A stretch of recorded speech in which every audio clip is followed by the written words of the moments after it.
여러분, 오늘도 잠들기 전 이 시간에 함께해 주어서 고맙습니다. 바쁜 하루를 보내고 이제야 몸을 내려놓는 이 고요한 순간에 이렇게 숨을 고르며 귀를 기울여주는 마음이 참 소중하게 느껴집니다. 이 이야기를 듣는 동안만큼은 걱정과 피로를 모두 잠시 내려두고 여러분의 공간이 조금 더 따뜻하고 넉넉하게 느껴졌으면 좋겠어요. 눈을 감아도 좋고 그냥 멍하니 천장을 바라보셔도 괜찮습니다. 이제 우리는 아주 먼 시간과 공간으로, 그러나 사람 사는 마음만큼은 지금과 크게 다르지 않았던 한 시절로 천천히 걸어 들어가 보려고 합니다. 그곳은 한때 세상이 둘로 갈라졌다고 느끼게 만들었던 철의 장막 너머 오래된 소련이라는 나라입니다.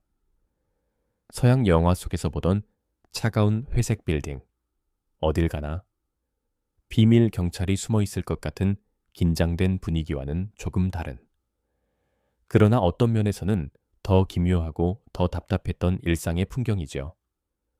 오늘 우리가 함께 떠올려 볼 이야기는 거대한 정치 지도 위에 추상적인 나라가 아니라 그 안에서 아침에 눈을 뜨고 저녁에 불을 끄던 한 사람, 한 가족, 그리고 한 세대의 삶입니다. 그러니 여러분은 이불을 조금 더 당겨 덮고 베개를 편하게 고쳐베고 마음속으로만 그 시대의 방 하나에 가만히 몸을 누인다고 상상해 보셔도 좋겠습니다.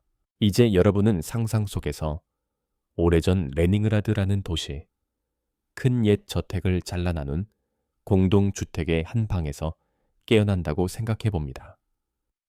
밖은 아직 어둑하고 공기는 약간 차갑습니다. 중앙난방이 있긴 하지만 밤마다 일정하게 돌아가는 것은 아니어서 오늘 아침의 방 안 공기는 입김이 희미하게 흩어질 만큼 서늘하지요. 침대 위에는 얇은 담요 하나에 겨울 내내 입던 두꺼운 코트까지 겹겹이 쌓여 있고, 그렇게 몸을 잔뜩 웅크리고 자다 보니 허리가 조금 뻐근합니다. 그래도 이 좁은 침대와 낡은 담요는 여러분의 집, 여러분의 자리이고 이 방 하나가 여러분 가족의 전부라는 사실이 어느새 너무 익숙해져 버렸습니다. 이 방은 원래 혁명 이전에는 부유한 한 가문의 살롱이었을지도 모릅니다. 천장은 높고 벽에는 예전에 붙였던 화려한 벽지가 겹겹이 덧바른 채 조금씩 벗겨져 있습니다. 지금은 그 옛 영광 대신 벽 한쪽에 접었다 폈다 하는 부모님의 침대가 기대어 있고, 그 맞은편에 여러분이 자는 좁은 침대가 낮에는 소파처럼 쓰이고 있습니다. 작은 테이블 하나가 방 가운데를 차지하고 있고 옷장은 따로 없어 벽을 따라 못을 박아 걸어둔 옷들이 차곡차곡 줄지어 서 있습니다. 이 방 하나가 여러분의 침실이고 거실이고 식당이고 창고입니다. 손님이 오면 이 좁은 공간에 의자를 더 끌어다 놓고 함께 앉아 차를 마시고, 겨울이면 젖지 않은 장작 대신 전기 플레이트를 몰래 켜놓고 손을 녹이기도 하지요. 프라이버시라는 말은 어디 먼 나라 이야기처럼 느껴집니다. 문을 닫아도 복도 너머에서 들려오는 다른 가족들의 숨소리와 말소리가 언제나 얇은 문틈을 따라 스며들어 오니까요. 이제 가장 큰 난관, 아침의 첫 전쟁이라고 할 수 있는 화장실 차례를 생각해야 할 시간입니다. 이 오래된 집 한 채에는 여럿으로 찰린 방들이 줄지어 있고 그 방마다 하나씩 대여섯 사람씩 사는 가족들이 살고 있습니다. 하지만 화장실과 욕실, 부엌은 모두 함께 쓰는 공용 공간이라 하루의 시작은 늘 누가 먼저 일어나느냐, 누가 얼마 동안 물을 쓰느냐를 둘러싼 조용한 신경전으로 열리지요. 너무 이르면 물이 아직 차갑고 너무 늦으면 줄이 길어져 일터나 학교에 늦을 수 있으니 몸이 먼저 배운 어떤 감각으로 적당한 타이밍을 가늠하게 됩니다. 문이 조금 덜컥거리지만 최대한 소리를 죽이며 조심히 열고 복도로 나섭니다.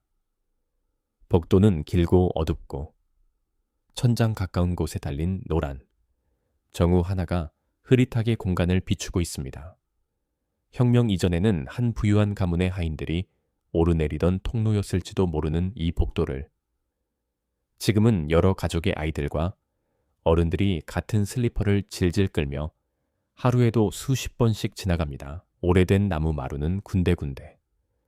다라색이 벗겨지고 벽지는 새로 바른 것 위로 또 오래된 무늬가 비쳐 보이며 마치 시대마다 다른 얼굴을 가진 집이 겹겹이 겹쳐져 있는 듯한 느낌을 줍니다. 욕실 문 앞에는 이미 한 사람이 서 있습니다. 공장에서 일하는 드미트리 페트로비치 아저씨.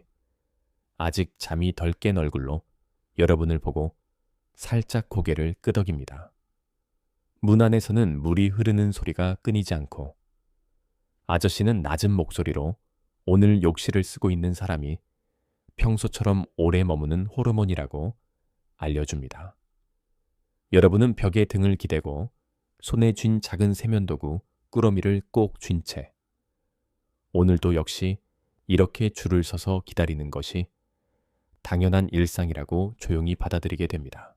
기다리는 동안 시선을 돌리면 부엌 쪽 벽에 오늘의 부엌 사용 시간표가 붙어 있는 것이 보입니다.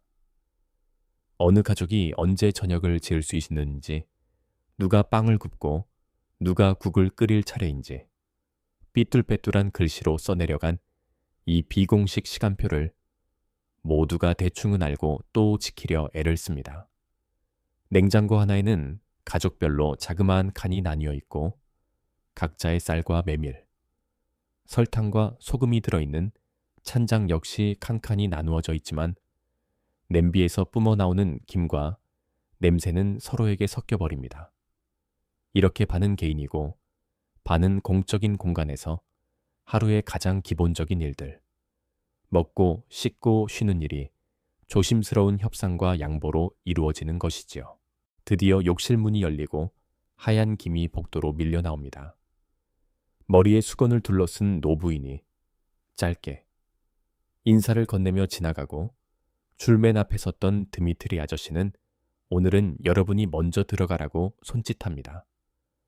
말로는 아무렇지 않게, 몸짓으로는 조금씩 서로의 사정을 헤아리며 만들어진 작은 친절들이 이런 공용 삶 속에서 생각보다 더 큰 위안이 되곤 합니다. 욕실 안에는 어딘가 얼룩이 배어있는 욕조와 사슬을 잡아당겨 물을 내리는 병이, 금이 간 세면대가 있고 오늘은 다행히 뜨거운 물이 제법 뜨겁게 나와 손과 얼굴이 서서히 녹아내리는 듯한 안도감을 줍니다. 치약을 짜는 동안에도 머릿속 한쪽에서는 다음 사람을 위해 너무 오래 머무르지 않도록 조용히 시간을 셉니다. 알람 시계 대신 몸에 밴 감각으로 대충 몇 분쯤 지났는지 가늠하면서 이곳에서는 나의 아침도 다른 이들의 아침과 서로 얽혀 있다는 사실을 다시 한번 떠올립니다. 씻기를 마치고 방으로 돌아오면 좁은 방 안에는 이미 따뜻한 찬물이 은은한 김을 올리고 있습니다. 어머니는 공식적으로는 허용되지 않는 작은 전기 버너를 꺼내 물을 드고 그 위에 사모바르를 올려 오늘 아침에 진한 차를 준비하고 계시지요. 사모바르는 이 집이 여러 격변을 거쳐 오는 동안에도 살아남아 세대를 이어내려온 물건입니다. 혁명도, 내전도, 대숙청도, 그리고 이 나라가 위대한 애국전쟁이라 부르는 참혹한 전쟁도 모두 건너온 뒤에 여전히 같은 자리에 서 있는 이 금속 주전자에는 말로 다 할 수 없는 기억이 새으며 있습니다. 아버지는 이미 어두울 무렵에 일어나 빵 가게 줄에 나가 계십니다. 이 도시에 사는 수많은 사람들처럼 따끈한 빵 한 덩어리를 얻기 위해 새벽바람을 맞으며 긴 줄을 서는 일이 어느새 평범한 날의 일부가 되어 버렸습니다. 빵은 국가가 가격을 낮게 유지해주는 몇 안 되는 위안거리 중 하나입니다. 돈만 있다고 살 수 있는 것은 아니지만 시간을 내어 줄을 설 수 있다면, 그리고 오늘도 빵이 떨어지지 않고 배달되기만 한다면 온 가족의 식탁 위에 구수한 향이 올라옵니다. 아버지는 종종 복도 끝에 사는 다른 가족의 목까지 함께 사오고 다음번에는 그 집 가장이 돌아가며 서로를 돕습니다. 이런 비공식적인 조합과 서로 나누어 서는 줄, 돌아가며 맞는 심부름들이야말로 부족한 물자 속에서도 사람들이 버텨낼 수 있게 해주는 또 하나의 보이지 않는 안전망이었습니다. 어머니는 설탕 한 숟갈을 귀하게 아껴두었다가 오늘 아침의 메밀죽에 조심스레 섞어줍니다. 달콤함이라고는 거의 없는 식탁 위에서 이 작은 한 숟갈은 아이의 표정을 환하게 만들 수 있는 소중한 사치입니다. 오늘은 근처 식료품점에 남쪽에서 올라온다는 오렌지가 들어올지도 모른다는 소문이 돌고 있습니다. 어머니는 점심시간 틈을 내어 줄을 서 볼까 고민하며 오렌지라는 단어만으로도 회색빛 겨울 한가운데에 갑자기 환한 색채가 들어오는 듯한 기분을 잠시 맛봅니다. 두툼한 모직 코트를 걸치고 밖으로 나설 준비를 하면서 여러분은 문가 작은 거울 앞에 서서 잠깐 스스로를 들여다봅니다. 옷은 깨끗하지만 늘 비슷한 모양의 실용적인 옷들 뿐이고 멋이나 개성이라는 단어는 지금 이 시기, 이 계층의 사람들에게는 그리 중요한 문제가 아닙니다. 계단을 내려가는 동안 코를 스치는 것은 양배추와 담배, 오래된 나무와 먼지의 특유의 냄새입니다. 이 집에 설치된 엘리베이터는 언젠가 고장이 나 그대로 멈춰버렸고 이제 사람들은 그저 계단을 오르내리는 것에 익숙해져 버렸습니다. 거리로 나서면 레닌그라드의 가을 공기가 한꺼번에 몸을 파고듭니다. 하늘은 젖은 시멘트처럼 탁한 회색이고 비라고 부르기엔 애매하지만 옷깃을 축이기에는 충분한 가는 물방울이 내려옵니다. 사람들은 목도리를 조금 더 끌어올리고 모자를 깊게 눌러 쓴 채 각자의 일터를 향해 빠르게 걸음을 옮깁니다. 전차 정류장에는 이미 여러 사람들의 숨결이 모여 하얀 입김이 잔잔한 구름처럼 떠다니고 있습니다. 전차 안은 늘 그렇듯이 이미 몸으로 가득 차 있습니다. 그래도 어떻게든 서로 조금씩 더 밀착하고 어깨와 어깨가 젖은 코트와 코트가 닿는 사이로 또 몇 사람이 몸을 끼워 넣습니다. 창문은 성에와 김으로 뿌옇게 흐려져 있지만 그 사이로 보이는 도시는 마치 여러 겹의 케이크처럼 서로 다른 시대의 층이 겹쳐진 얼굴을 하고 있습니다.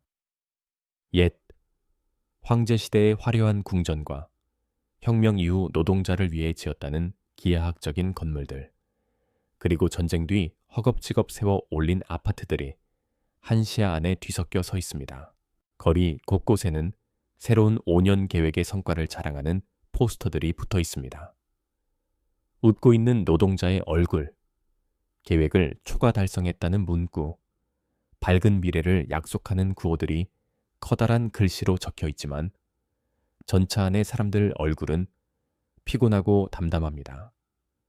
이 사람들은 포스터 속 선전 문구가 완전히 거짓이라는 것도, 그렇다고 완전히 진실이라는 것도 이미 알고 있습니다. 그저 오늘 하루 또 자신의 자리에서 해야 할 일을 해내고 저녁이면 집으로 돌아와 가족과 함께 차를 마실 수 있기를 바라며 전차의 덜컹거리는 리듬에 몸을 맡길 뿐입니다. 공장 정문에 도착하면 거대한 건물들이 회색 하늘을 배경으로 어두운 실루엣을 그리고 서 있습니다. 이곳 키로프 공장은 나라 곳곳의 농장과 공장에 들어갈 중장비를 만들어내는 작은 도시 같은 곳입니다. 문지기는 출입증을 익숙하게 확인하고 여러분을 포함한 수많은 노동자들이 각자의 작업구역으로 흩어져 갑니다. 탈의실에는 이미 습기와 땀 냄새가 섞여 있고 사람들은 빠르게 거리에서 입고 온 옷을 벗고 두꺼운 작업복으로 갈아입습니다. 여러분의 자리에는 쇳덩거리를 정해진 모양으로 깎아내는 선반이 기다리고 있습니다. 처음에는 복잡하고 무서웠던 기계의 움직임도 이제는 손이 먼저 기억할 만큼 익숙해졌습니다. 매끈하지 않은 철이 천천히, 그러나 정확한 각을 가진 부품으로 변해가는 과정을 보고 있으면 단조로운 작업 속에서도 묘한 만족감이 스며듭니다. 이 부품들이 먼 시골의 트랙터에 들어가 밭을 갈고 식탁 위에 올라올 빵과 감자를 만드는데 쓰일 것이라고 생각하면 나의 좁은 자리와 거대한 나라 사이에 희미한 연결고리가 놓이는 듯한 기분도 들지요. 그러나 공장 안의 현실은 포스터 속 구호만큼 간단하지 않습니다. 재료가 모자라는 날에는 눈 감아도 될 정도의 작은 흠은 모른 척 넘기기도 하고, 계획을 맞추기 위해 마지막 날 몰아붙이는 생산 때문에 품질이 떨어지는 일도 자주 생깁니다. 위로 올라가는 보고서에는 숫자가 가지런히 적혀 있지만 그 숫자가 실제를 얼마나 반영하는지는 현장에 있는 사람들만 알고 있습니다.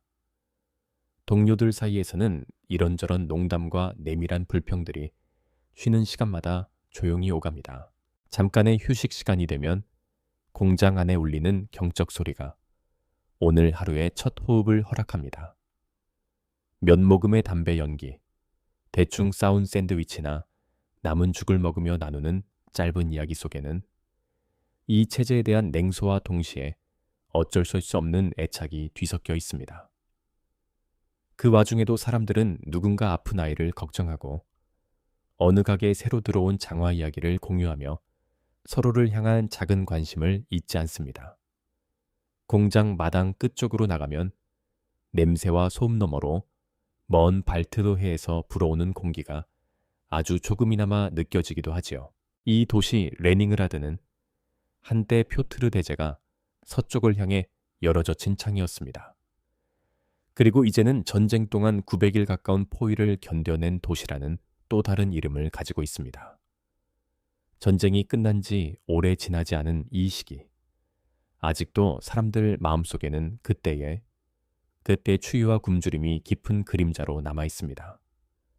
그래서일까요? 부족하고 불편한 지금의 생활도 죽든 살든 함께 버티던 그때에 비하면 조금은 나아졌다고 스스로를 달래며 살아가게 되는지도 모릅니다. 시간이 흐르고 공장 사이렌이 또 한 번 울리던 어느 날, 여러분의 삶은 조금씩 다른 방향으로 움직이기 시작합니다. 스탈린이 세상을 떠난 뒤 조금씩 얼음이 녹듯이 두려움의 공기도 아주 서서히 옅어지기 시작합니다. 사람들은 여전히 조심스럽지만 예전처럼 늘 누구의 말이 어디까지 올라갈지 몰라 숨을 죽이고만 있지는 않습니다. 여러 해 동안 성실히 일한 끝에 여러분은 수도 모스크바의 새로운 공장으로 발령을 받게 되고 거기서 한 구역을 책임지는 감독이 됩니다. 모스크바에는 새로운 형태의 아파트 건물들이 빠르게 올라가고 있습니다. 5층 정도 높이의 긴 상자 모양 건물들이 줄지어 서 있는 이른바 후루시초프카라고 불리는 주택들이지요. 벽은 얇고 부엌은 아주 작으며 마감도 그리 세련되지는 않았지만 이곳은 각 가정이 자기만의 현관과 욕실, 부엌을 가진다는 사실 하나만으로도 엄청난 사치처럼 느껴집니다. 여러분에게도 마침내 방 하나짜리지만 온전히 자기 가족의 집이라 부를 수 있는 공간이 배정됩니다. 이제는 아침에 눈을 뜰 때 복도에서 들려오는 온갖 소리 대신 조용히 울리는 알람 시계가 여러분의 하루를 깨웁니다. 욕실 문 앞에서 줄을 서서 기다릴 필요도, 누가 먼저 물을 쓸지는 눈치를 보며 정해야 할 필요도 없습니다. 작은 부엌에서 끓이는 차도, 그릇 하나 더 꺼내는 일도 더 이상 다른 가족의 시선과 부딪힐 일이 없지요. 비록 벽 한 장 너머의 이웃과는 목소리가 그대로 오갈 만큼 얇은 공간이지만 이 집은 분명 예전의 공동주택에서는 느낄 수 없었던 새로운 자유로움으로 가득합니다. 모스크바의 아침 출근길은 또 다른 리듬으로 움직입니다. 지하철역으로 내려가는 긴 에스컬레이터를 따라 흘러내리면 마치 지하 궁전 같은 역들이 기다리고 있습니다. 천장에는 샹들리에가 매달리고 벽에는 노동과 평화, 혁명을 찬양하는 모자이크와 조각상이 줄지어 서 있습니다. 이 화려한 공간은 하루하루 땀 흘리며 노동하는 사람들에게 적어도 이동하는 이 시간만큼은 자신이 국가로부터 존중받고 있다는 감각을 선사하려는 의도에서 만들어진 것이기도 합니다. 지하철 객실 안은 조용합니다. 사람들은 신문을 펴거나 작은 책을 꺼내 읽거나 아무것도 하지 않은 척 자잘한다 그저 생각 속으로 깊이 잠겨 있습니다. 말소리가 거의 들리지 않는 이 아침의 객실은 바깥의 소란스러운 선전과는 또 다른 종류의 침묵으로 가득 차 있습니다. 다들 알고 있습니다. 말을 아끼는 편이 서로에게 더 안전하고 생각은 각자의 머릿속에서 천천히 익어가는 편이 낫다는 것을요. 새 공장은 모스크바 외곽의 산업지구에 자리 잡고 있습니다. 여기서는 이제 농기계 대신 텔레비전의 부품을 생산합니다. 텔레비전은 아직 모든 집에 있는 것은 아니지만 점점 더 많은 가정에 거실 한쪽에 자리를 차지하기 시작했고 사람들은 그 작은 화면을 통해 나라 안팎의 세상을 접하게 되었습니다. 여러분은 이 공장에서 한 구역을 맡아 여러 노동자들의 작업을 조율하는 역할을 하게 되지요. 아침 회의실에서는 공장 책임자와 기술 책임자, 여러 구역 감독들이 둥근 탁자를 둘러싸고 앉습니다. 책임자는 위에서 내려온 새 계획을 전하며 이번 분기의 생산량을 몇십 % 더 늘려야 한다고 말합니다. 그 말을 듣는 사람들의 얼굴에는 아무도 놀라지 않는, 그러나 누구나 속으로는 같은 계산을 하고 있다는 기색이 스칩니다. 재료가 늘어나나요? 아니면 기계가 새로 들어오나요? 누군가가 조심스럽게 묻지만 돌아오는 대답은 늘 비슷합니다. 필요한 것은 곧 따라올 것이고 그때까지는 각자 가지고 있는 예비분을 잘 찾아보라는 말뿐이지요. 이렇게 공식적인 계획과 비공식적인 현실 사이에는 언제나 간격이 있습니다.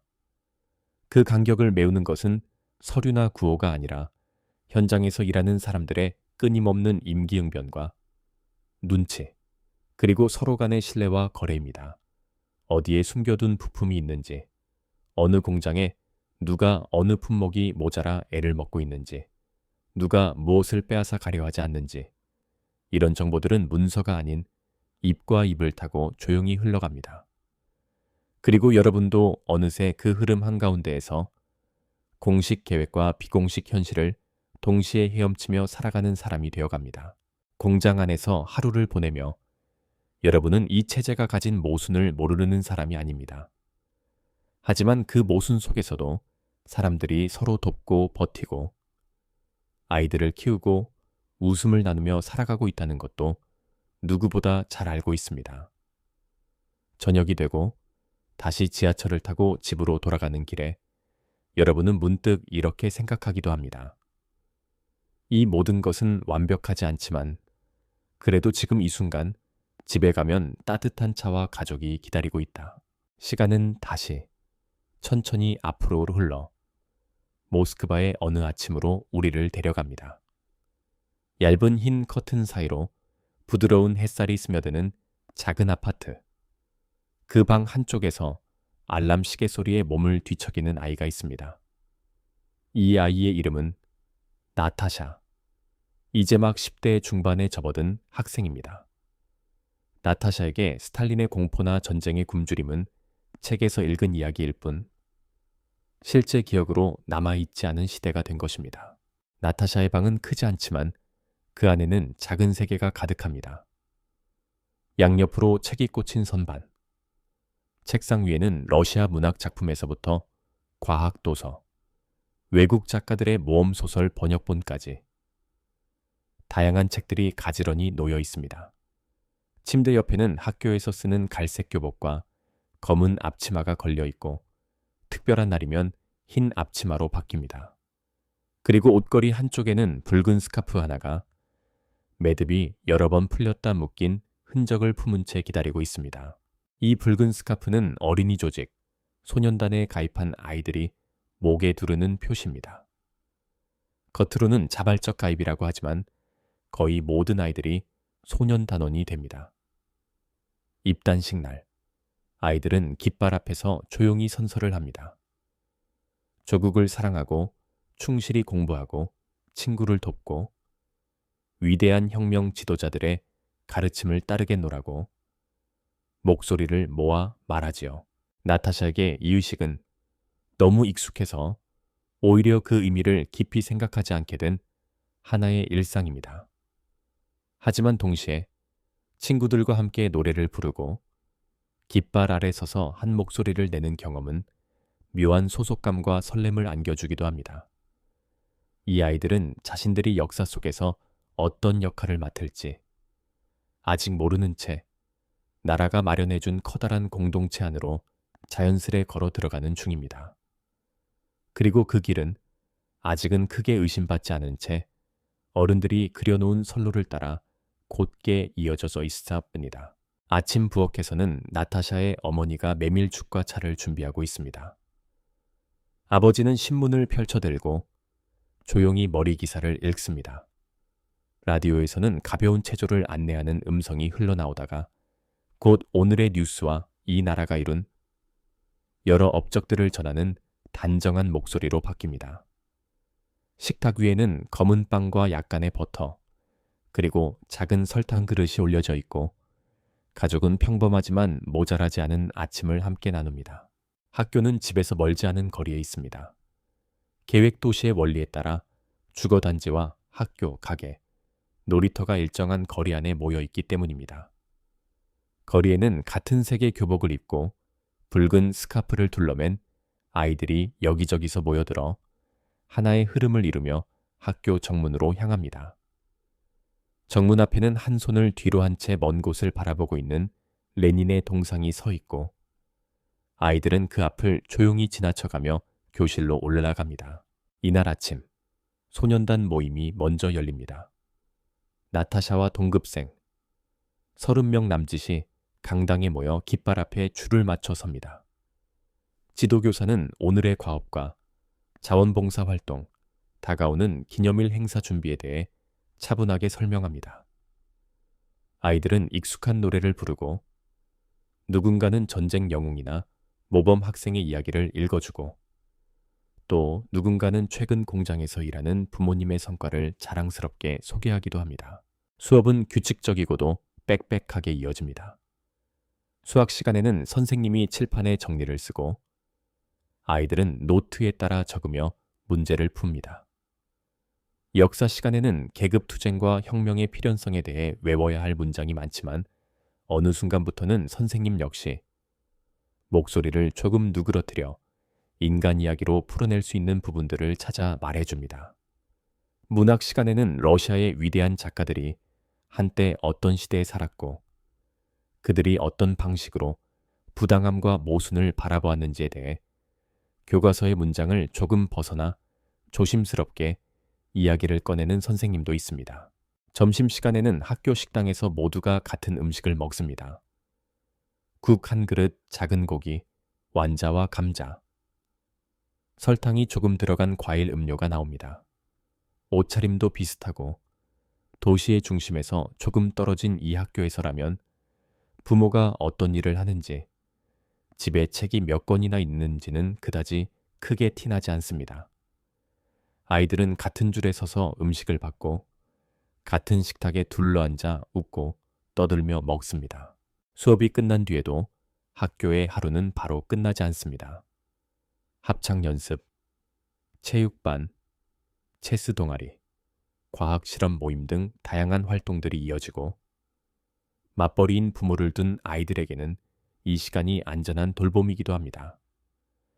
나타샤는 오늘 합창단 연습에 참여해 다가오는 혁명 기념일에 부를 노래를 준비합니다. 어떤 아이들은 기계 조립이나 라디오 만들기 같은 기술 동아리에 참여도 하며 미래에 엔지니어나 기술자가 되기를 꿈꾸기도 하지요.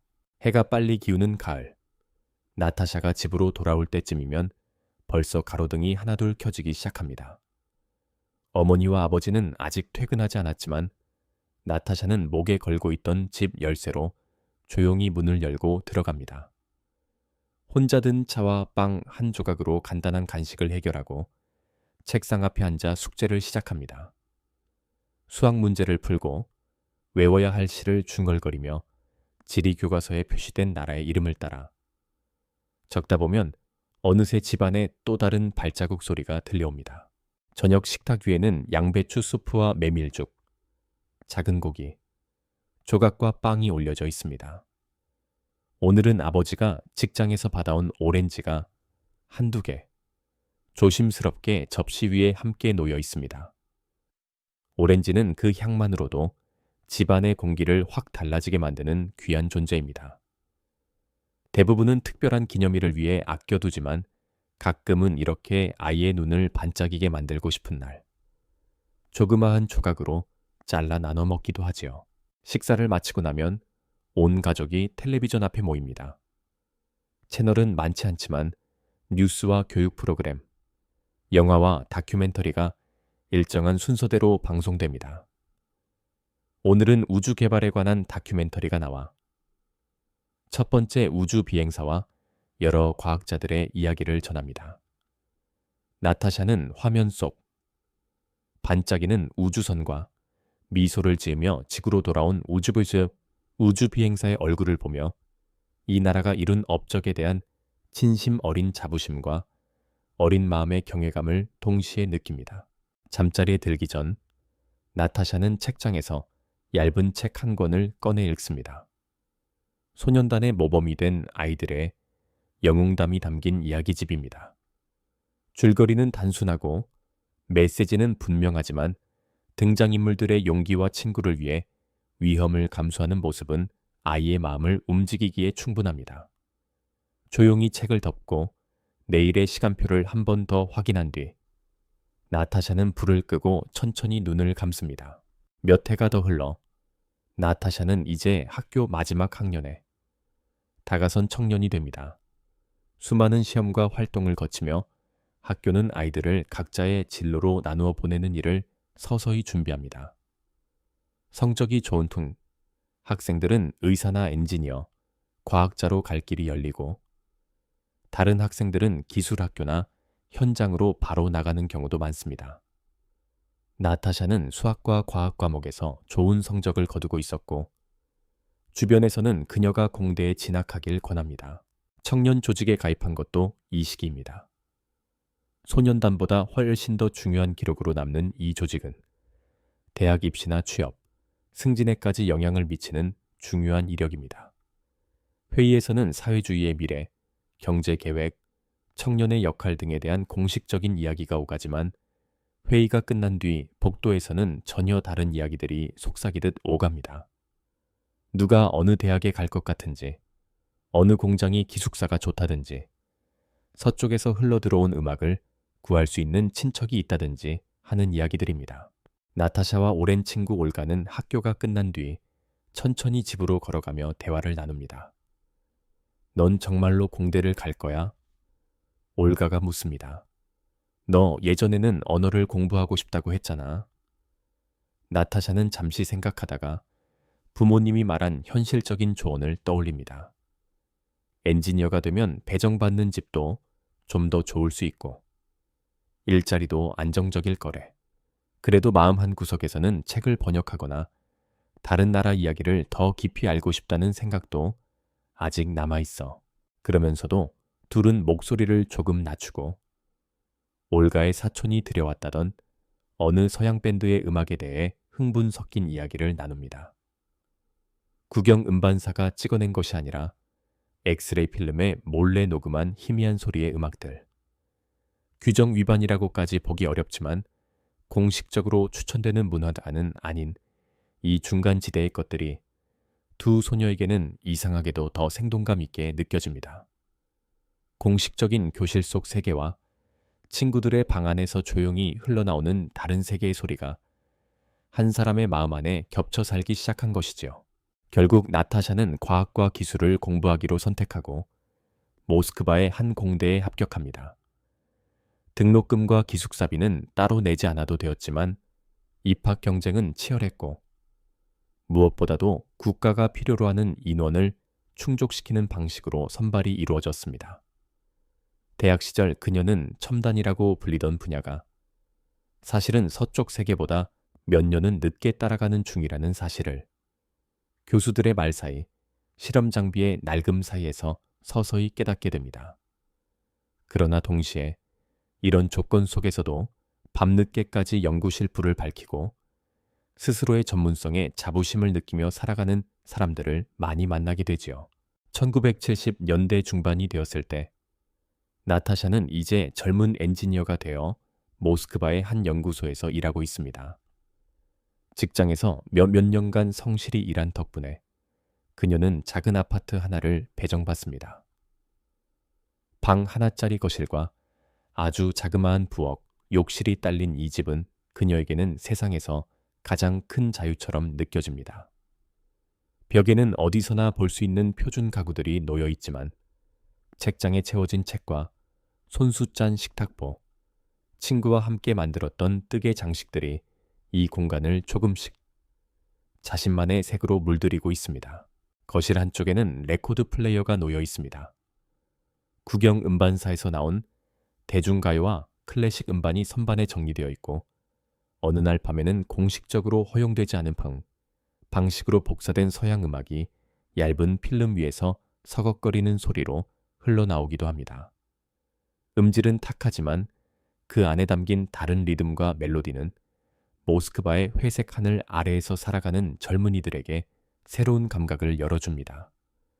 책을 읽다 음악을 잠시 멈추고 창밖에 걸어둔 화분의 흙을 만져보며 나타샤는 자신이 이 체제 안에 있으면서도 그 경계 바깥의 세계를 어렴풋이 느끼고 있다는 사실을 문득 의식합니다. 어느 날 저녁 오랜 친구 올가에게서 전화가 걸려옵니다. 오늘 저녁 영화 보러 갈래? 그 사막을 배경으로 한 전쟁 영화 다시 상영한대. 끝나고 근처 찻집에 들를 수도 있고. 이 도시에 있는 영화관들은 값싼 티켓으로 사람들에게 문화와 휴식을 나누어주는 공간입니다. 영화가 시작되기 전에는 항상 뉴스 단편이 먼저 상영되고 화면 속에서는 공장과 농장의 성과, 형제 사회주의 나라들과의 우정, 서쪽 세계의 혼란을 보여주는 장면들이 흐르기도 합니다. 사람들은 뉴스 필름을 어느 정도 예의 있게 지켜보지만 진짜 감정이 살아나는 순간은 본편 영화가 시작될 때입니다. 어떤 작품은 전쟁 속에 인간을 섬세하게 그려내어 보는 이들의 마음을 깊이 흔들기도 하고 어떤 작품은 재치 있는 대사와 상황으로 관객들을 한꺼번에 웃게 만들기도 합니다. 그 중에서도 몇몇 영화는 세대를 넘어 사랑받으며 대사 한 줄 한 줄이 사람들 사이에서 인용되고 회자되는 존재가 됩니다. 같은 영화를 수차례 보았음에도 다시 한번 스크린 앞에 앉아있는 사람들의 얼굴에는 여전히 기대와 즐거움이 스며 있습니다. 영화관을 나와 찻집으로 향하는 길, 모스크바의 여름 저녁은 아직 환합니다.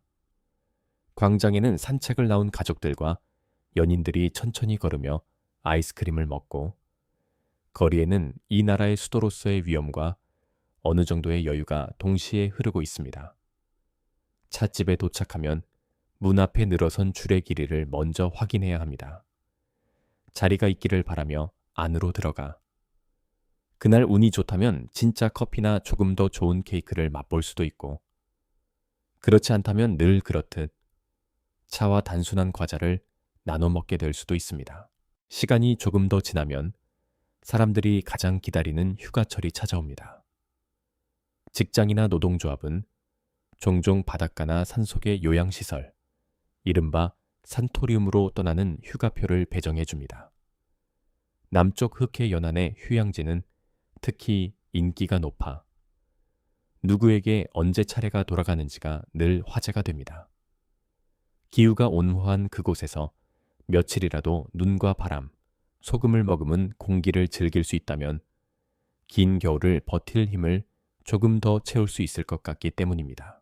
다시 평범한 일요일로 돌아오면 도시 사람들의 여가는 조금 더 소박한 모습이 됩니다. 누군가는 시장에 나가 일주일치 식재료를 사고 누군가는 집안을 대청소하고 이것저것 고장난 물건을 고칩니다. 제품의 선택폭이 넓지 않고 수리 서비스도 충분하지 않다 보니 대부분의 사람들은 못질과 간단한 전기 수리 정도는 스스로 해낼 수 있게 됩니다.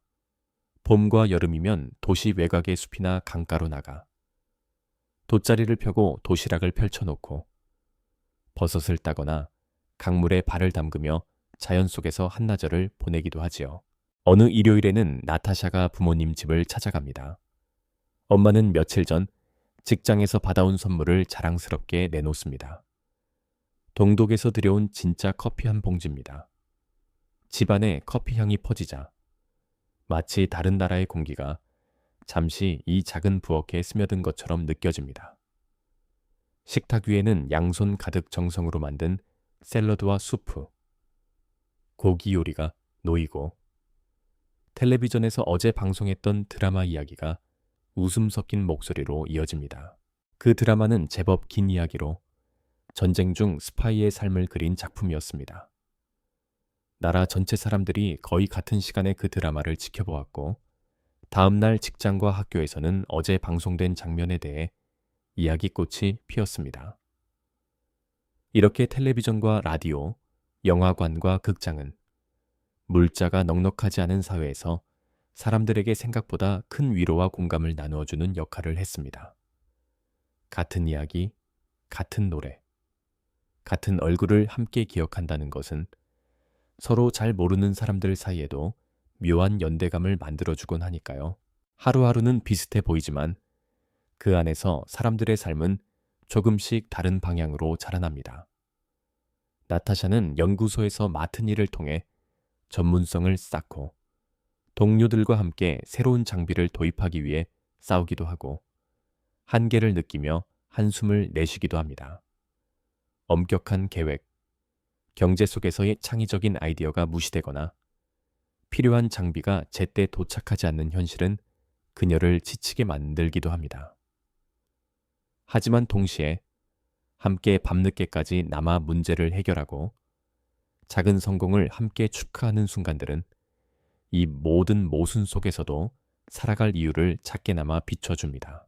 시간은 어느덧 1980년대 초반으로 흘러갑니다. 러니트 브레주네프의 긴 통치가 끝나고 짧은 과도기를 거치며 사람들은 막연한 불안과 막연한 기대 사이 어디쯤에서 하루를 맞이합니다. 체제는 겉으로 안정적으로 보이지만 곳곳에서 조금씩 삐걱거리는 소리가 나기 시작합니다. 경제는 더디게 움직이고 기술 격차는 벌어지고 공식적인 구호와 일상에서 느끼는 현실 사이의 거리는 점점 더 커져만 갑니다. 그러나 이런 큰 흐름 속에서도 한 사람의 저녁은 여전히 부엌에서 시작됩니다. 퇴근 후 나타샤는 자신의 작은 주방에서 감자와 야채를 손질하고 냄비에 물을 올려 수프를 끓입니다. 오늘 밤에는 몇몇 가까운 친구들이 집으로 올 예정입니다. 시계를 자주 보지 않아도 요리가 익어가는 냄새와 창밖의 어둠이 내려앉는 속도로 곧 누군가 현관벨을 누를 시간이라는 것을 알 수 있습니다. 문이 열리고 올가와 그녀의 남편, 연구소 동료, 예전 대학 친구가 차례로 들어옵니다. 코트를 벗고 실내화를 갈아 신고 좁은 현관을 지나 부엌으로 들어오면 이미 테이블에는 샐러드와 빵, 소시지, 몇 조각과 집에서 담근 피클이 한가득 놓여 있습니다. 누군가는 소련산 샴페인 한 병을 들고 오고 누군가는 평소에 구하기 어려운 과자를 들고 옵니다. 이것저것 모아놓고 보면 하나하나가 소박함에도 불구하고 함께 모인다는 행위 자체가 어느 정도의 풍성함을 만들어냅니다. 식탁에 둘러앉아 제일 먼저 오가는 것은 가벼운 안부 인사와 농담, 아이들 이야기, 직장 소식들입니다. 하지만 시간이 조금 지나면 대화는 자연스레 책 이야기로 흘러갑니다. 최근에 누가 어떤 작가의 새 소설을 어렵게 구해 읽었다는 이야기, 도서관에서 예약하려면 오래 기다려야 하는 작품에 대한 소문, 그리고 정식 출판되지 않은 원고가 비밀스럽게 돌고 있다는 소식이 은근하게 오갑니다.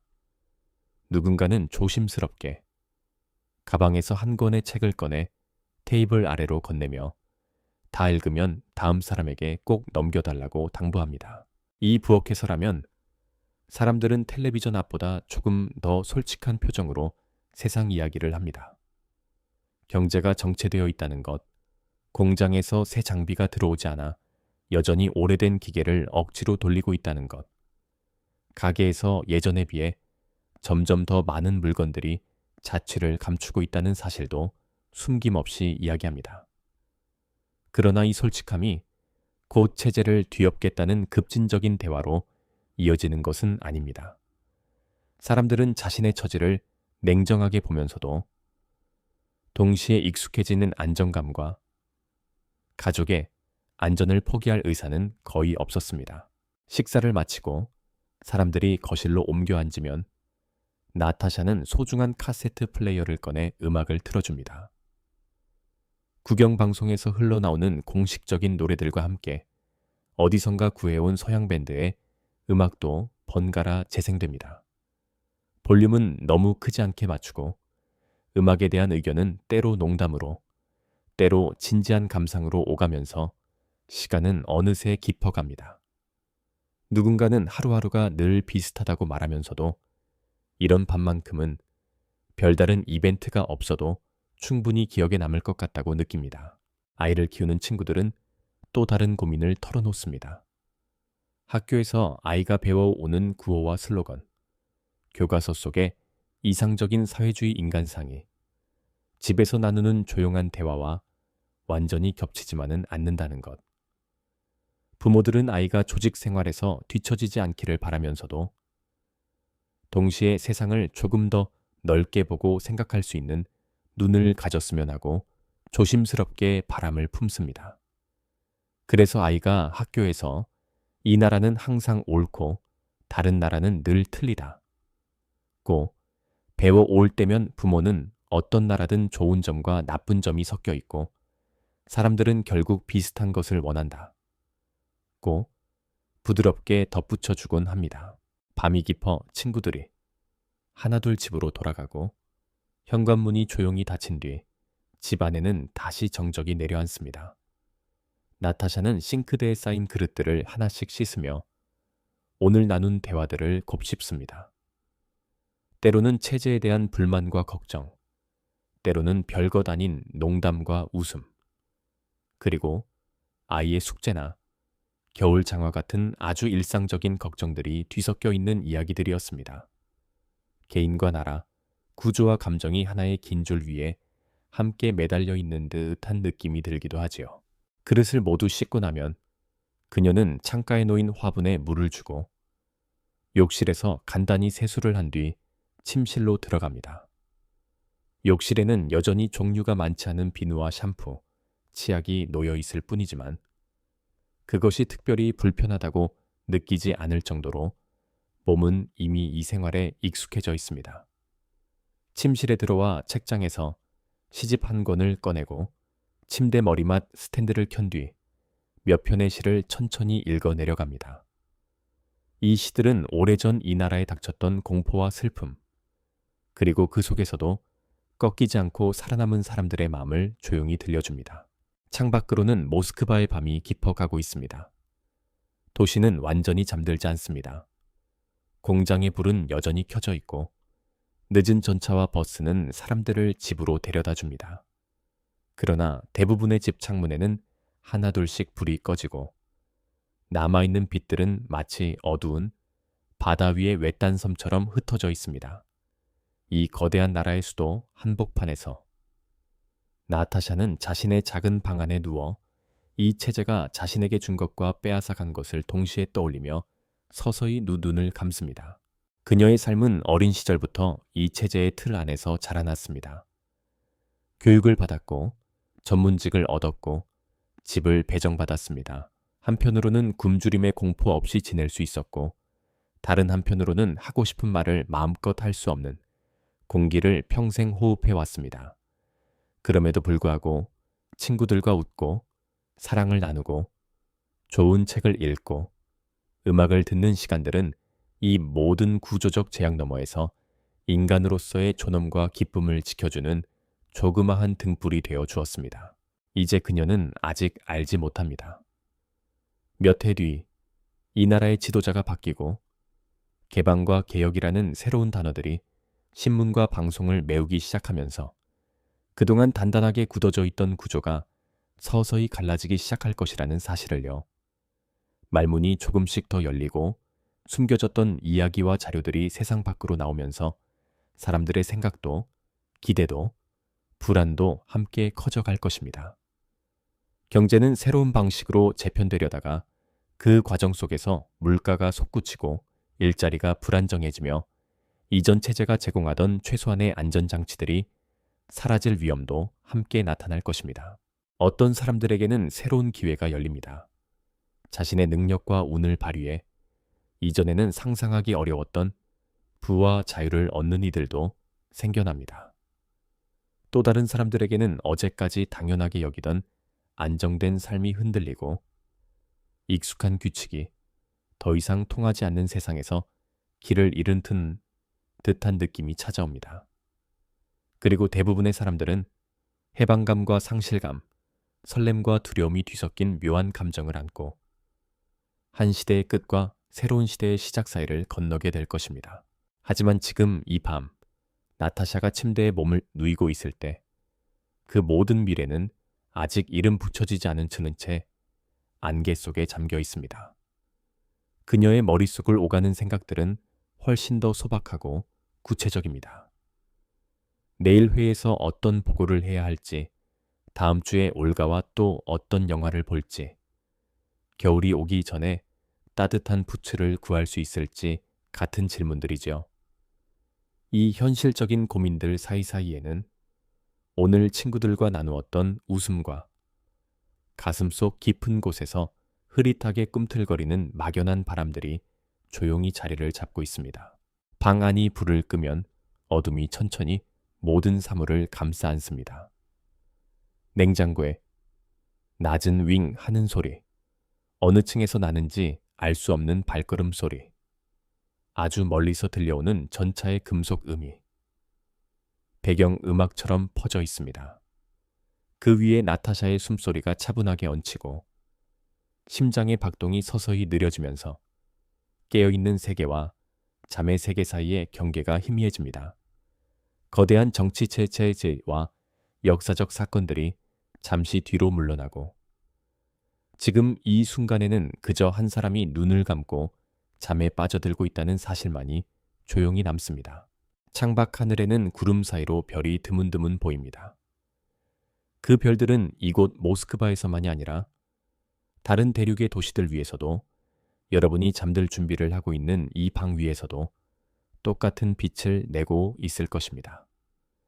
각기 다른 체제와 이념, 다른 언어와 역사 속에서 살아가는 사람들이지만 밤이 되면 누구나 비슷한 방식으로 몸을 내려놓고 눈을 감고 모르는 세계로 작은 여행을 떠납니다. 그 여행 앞에서는 어느 나라의 시민인지 어떤 체제 안에서 살았는지는 잠시 의미를 잃고 그저 한 사람의 피로와 바람, 기억과 꿈만이 조용히 남습니다. 여러분, 오늘 우리가 함께 떠올려 본 이 긴 이야기는 결국 소련이라는 거대한 나라의 역사가기도 했지만 동시에 한 사람과 한 가족, 한 세대에 잠들기 전 일기이기도 했습니다. 공동 화장실을 잇는 복도 끝 방에서 시작해 작은 단칸 아파트, 그리고 조금씩 변해가는 도시와 사회를 지나 결국 다시 침대 위의 조용한 호흡으로 돌아오는 길이었지요. 어떤 시대를 살든 사람들은 늘 비슷한 걱정과 비슷한 기쁨, 비슷한 소망을 품고 하루를 마무리합니다. 좋은 군, 책 한 권, 따뜻한 차 한 잔, 믿고 이야기 나눌 수 있는 사람 몇몇 명, 그리고 몸을 누일 수 있는 작은 공간만 있다면 그 속에서 나름의 의미와 평화를 찾아내곤 합니다. 이제 여러분의 차례입니다. 오늘 하루 여러분이 걸어온 길을 잠시 멀리서 바라보듯 떠올려 보세요. 기쁜 일도 있었을 테고 피곤하고 마음이 무거운 일도 분명 있었을 것입니다. 하지만 지금 이 순간만큼은 그 모든 것을 한 발짝 옆에 내려두고 그저 숨이 드나드는 느낌과 이불의 온기, 베개의 부드러움만을 느껴도 괜찮습니다. 천천히 숨을 들이마시고 더 천천히 내쉬어 보세요. 몸의 긴장이 어깨에서, 팔에서, 손가락 끝으로 흘러나가는 것을 상상해 봅니다. 이야기 속 레닌그라드와 모스크바, 공동주택의 복도와 작은 부엌, 지하철과 공장, 그리고 친구들과의 부엌 테이블 위 대화들이 아주 멀리 멀리 흩어지도록 마음속에서 서서히 거리를 두어 봅니다. 그리고 이제는 여러분만의 방, 여러분만의 밤, 여러분만의 꿈으로 부드럽게 돌아오는 거예요. 오늘도 이렇게 함께 시간을 나눠줘서 고맙습니다, 여러분.